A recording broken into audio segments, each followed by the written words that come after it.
Civics education, or just civics in general, is just not memorizing the three branches of government.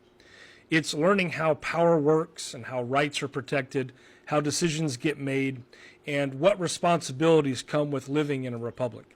I'm Matt Hasquin. I'm a high school history, government, and civics teacher at a small rural public school in south central Illinois, and I've been trying to find a way to address all things civics, especially in light of the 250th anniversary of our country and also just the overall climate of our country.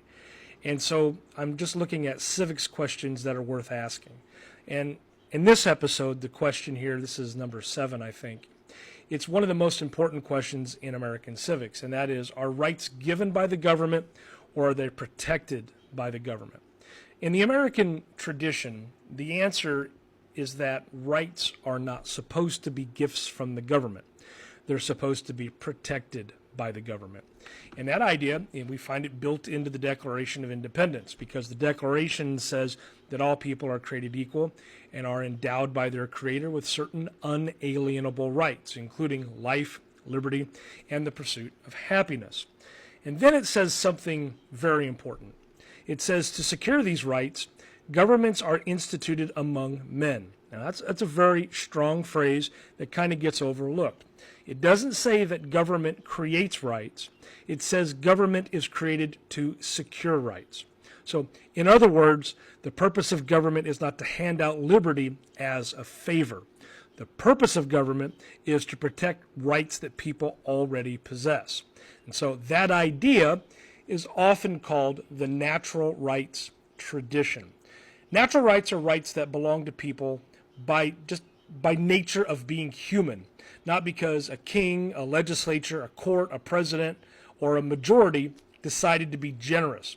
This was really a powerful idea during the American Revolution, coming out of the Enlightenment. The colonists, they weren't simply arguing that the British government had made bad policy choices. They were arguing that the British government had violated rights the government was supposed to respect them as Englishmen. And that's why this question matters so much. Because if rights are only given by the government, then government can take them away whenever it chooses. But if rights exist before government, then the government has limits, meaning the government can recognize rights, it can protect rights, it can define how rights are applied in law, it can settle conflicts between different rights. But government is not supposed to be the original source of those rights. And that is why, that's kind of the reason why the Bill of Rights is added to the Constitution.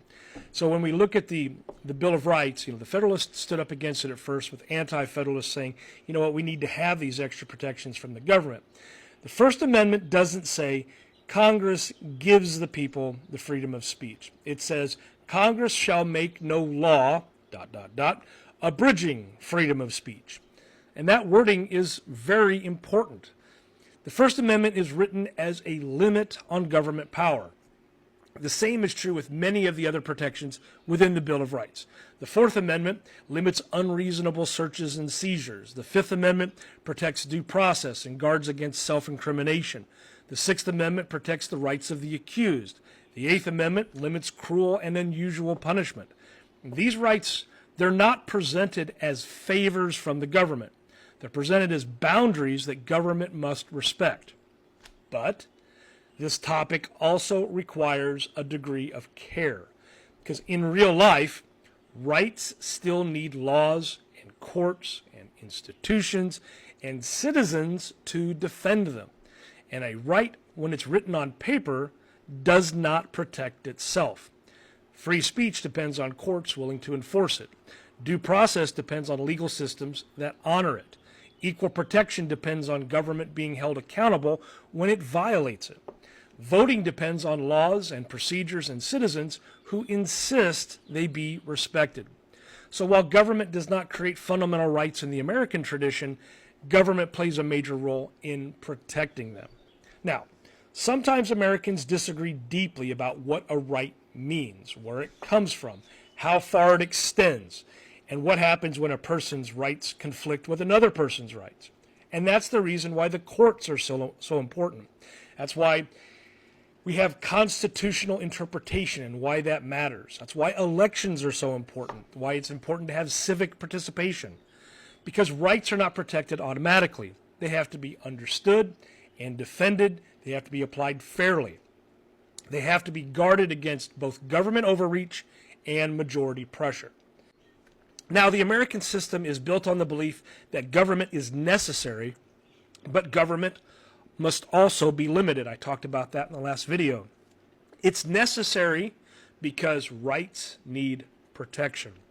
It must be limited because government itself can become the greatest threat to those rights. And so that's another degree of tension that is really at the heart of this particular question. So, are rights given by the government or protected by the government?